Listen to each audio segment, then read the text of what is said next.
Hello, everybody. Dale Dickerson, Jason Russell here, Coach's Show. Coach, I don't know. We talked earlier. I don't know if I've ever seen such a choppy game that started even before the game. We had a penalty before the game ever started, and we ended up with 30 penalties between the two teams. They just was a choppy, uneven game from start to finish. Yeah. It was frustrating. I mean, when anytime that the officials call a penalty on the band for playing too long before the start of the game and enforce a penalty on that for the team, I just you see the tone that's being set there. I'm a big proponent of let the teams play. Now I will say this: the game was called fairly on both sides, but let them play. I mean, they're high school kids.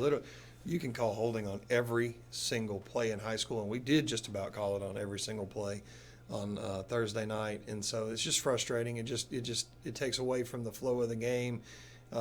It's frustrating for the fans. It's frustrating for the coaches. It's frustrating for the players. If it's not egregious and it doesn't directly affect the play, that's kind of the whole what normally is done. And I don't know. I thought this was kind of, I don't know.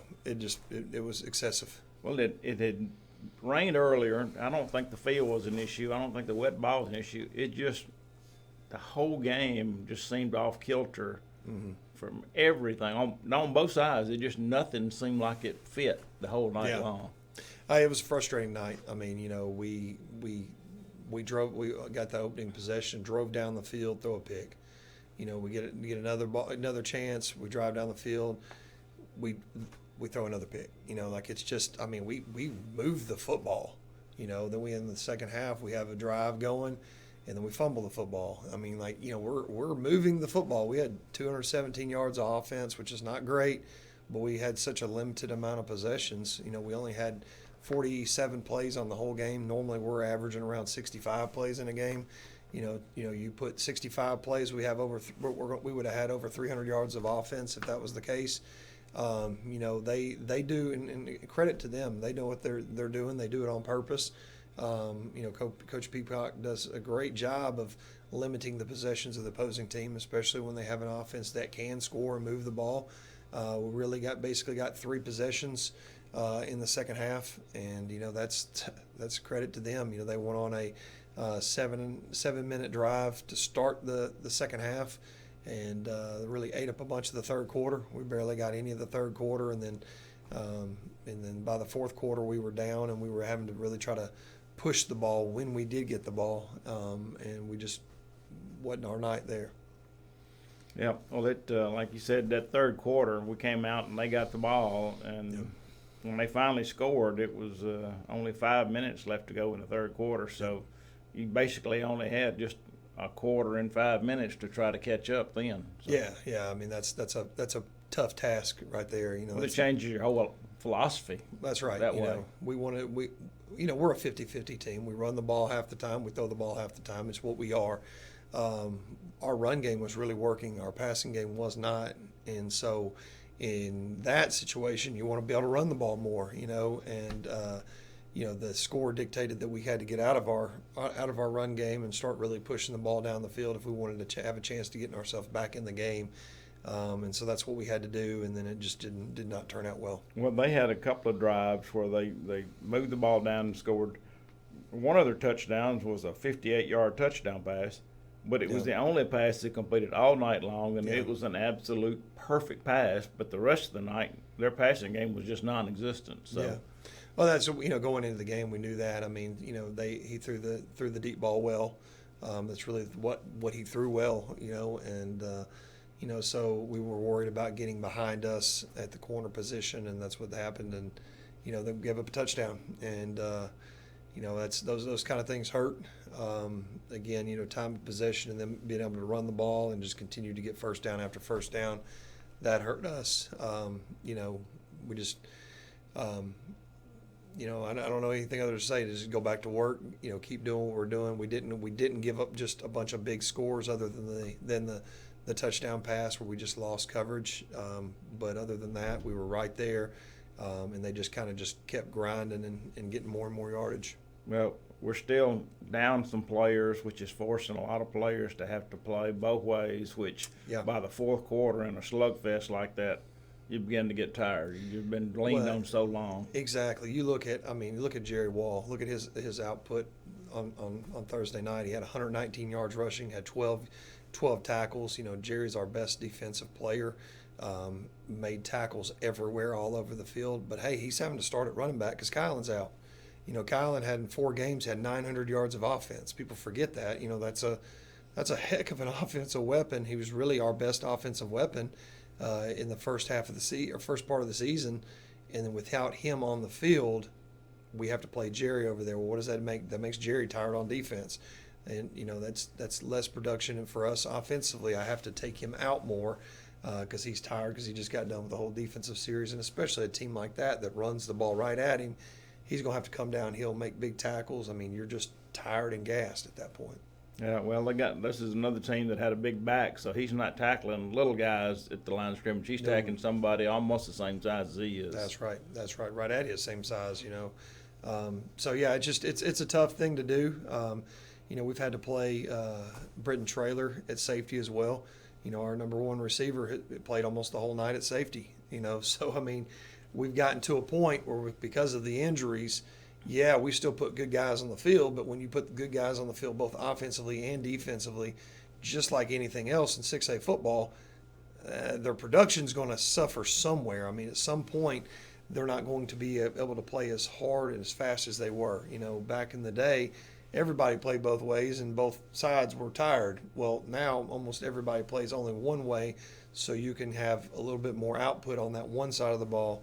You start having to play your guys both ways. It just puts you in a bind. And, you know, it is where we are. I mean, we had a whole group of kids that were injured. I mean, we had, you know, 10 or 12 kids on the sideline that are hurt, you know, and it's all kinds of random stuff. It's shoulders, it's knee, it's a back. I mean, we've had a rash of injuries that, you know, I don't know what else to say other than it's just bad luck because, you know, they're not the same thing. It's not a recurring thing. It's not something that, hey, we can train shoulders more in the off season and make sure that we're, you know, building them up and make sure they're not getting hurt. It's the same. It's different injuries with each kid.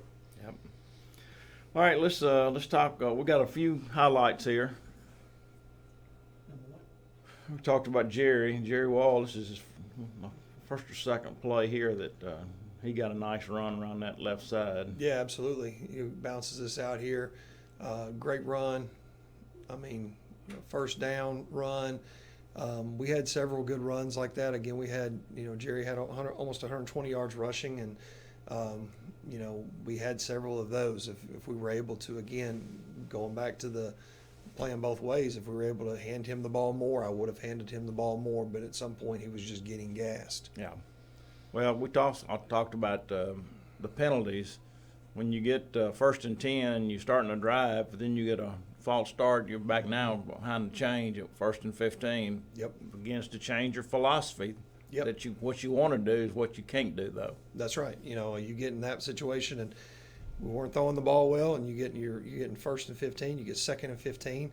Anytime you get behind the chains like that, now you're forced to, hey, what we're doing well, we can't do what we're doing well. We've got to do the other things because the yardage dictates that. And, you know, I mean, you're playing into the defense's hands. You know, we talk about it all the time about staying in front of the chains. And we made, offensively altogether, made way too many errors. You know, errant snaps without the snap count even being called. Low snaps. We jumped off sides. I mean, we didn't handle the snap, dropped the ball. I mean, like just stuff that we don't normally do. We did on Thursday night. You can't win football games like that. Yeah, that's kind of goes back to what I was talking about, how choppy the game was. It just everything looked out of focus all night long. That's right. Every good play we had was negated by a mishap, by a penalty or a false start or drop the ball or whatever it was. Every good play was just followed up by another play, and it just never allowed us to get in rhythm. Okay, we got a pass here to Jay Wells coming up. This is something similar he did earlier in the year, just a quick pass out to him, and he jukes the defender. So what we're doing here is we're reading that outside linebacker. It's just a pre-snap thing. We have a run called with it, We also have a pass on it, and so it's just a pre-snap RPO. And that outside linebacker creeped down in there because he wanted to come off the edge to help with the run game. So we just slung it out there to Jay and got him one-on-one with the safety. We didn't come back to it because you can't. You come back to something like that over and over again, they're going to come downhill and hit you before you even catch the ball.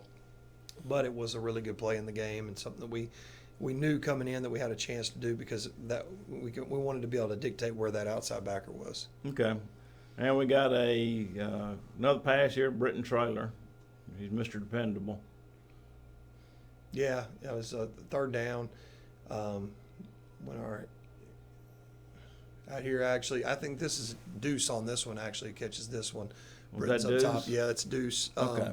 And he's again another very dependable receiver for us. We throw in just a comeback route on the outside, and he makes the catch and picks up the first down. And so, yep. All right, let's talk a little bit about next week. We're on the road at Saltillo. No, we got this. Oh, I'm sorry. That's right. You're This good. week we got Grenada at home. Grenada is at home. That's right. Yep. Grenada. Didn't you tell me the coach down there was somebody that you knew? I know him very well, yes. So the coach, Michael Fair, brought me in when he got to Lafayette in 2016 was our first year together. When we came in our very first year, won the state championship, had a ton of success at Lafayette. I was his offensive coordinator. Of course, he's the head coach. Me and him, good friends. We still talk all the time. And so, this is one it's just like anything else. You go play your good friend in golf or whatever. You want to beat them, Yeah. and because it's bragging rights for the year and all that kind of stuff. So, on a personal level, this is a big game for me. On a level for our football team, we need to get healthy. We need to get better. We need to get back to winning. We've had games where we were really, really close. One side of the ball played poorly, the other side played great. Then we've had games where we just played poorly altogether, which was Friday night or Thursday night, and we just need to put a whole game together as a team. We really need that for our fans, for our team, and those guys in the locker room. I mean, it's just the amount of work that our team has put into this season to get ready for this is I think people would be shocked at what all that has gone in to get these kids ready to get and the kids to get themselves ready, and for things not to go well.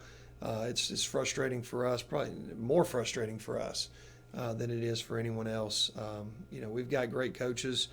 We're putting our kids in the right position. Are there things that we would like to fix? And of course, hindsight's always 20/20. But we've got a great group of men leading these kids. They're doing all kinds of great things. Their behavior's better. Their performance in the classroom's better. The wins are going to come. It's just the right way to do things. I always brought back to, a couple years ago, my college teammate, Mike Norvell, when he was at Florida State 2 years ago, they were struggling. They just didn't have. It just wasn't. Everything wasn't clicking on the field, and he literally, in press conference, made the statement. He said, "What I'm doing's right. What we're doing's right. The wins will come. This is the process. Trust the process." And really, that's where we are right now. I mean, there's nothing wrong with the process, the way we're doing things. There's nothing wrong with the way we're practicing. There's nothing wrong with anything. We're just not making the plays on the field. And so what do? We go back to the drawing board. We try to see what we're able to do well. We do the play. We call the plays that our kids can do well. We don't call everything in the playbook. As we were talking about off air, there's a ton of stuff in the playbook. We don't call that stuff because it's not what we're able to do and do well. We're going to tailor the offense. We're going to tailor the defense to the kids that we have, and do what they can do and what they know.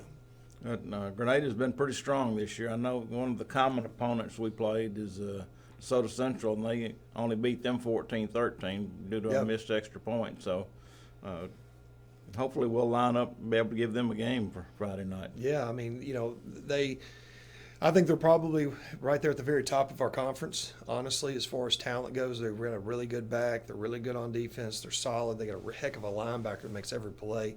Got a good quarterback. I mean, they are a solid football team all around. So we're going to have our hands full on Friday night. But Friday nights are not about them. It's about us. It's about us not making mistakes. It's about us executing the game plan. It's about us playing as hard as we can throughout the game. And I think we did that on Thursday. I don't think there was a lack of effort on the field. Right. I really don't think that. We've got to get healthy and do things the right way on our side, and the wins will take care of themselves. It's just about being the best player we can be. Okay. All right, we got the game Thursday night, 7 o'clock, Pool Field. Should be a great weather night Friday night. Hope to see everybody in the field. Thank y'all for tuning in today.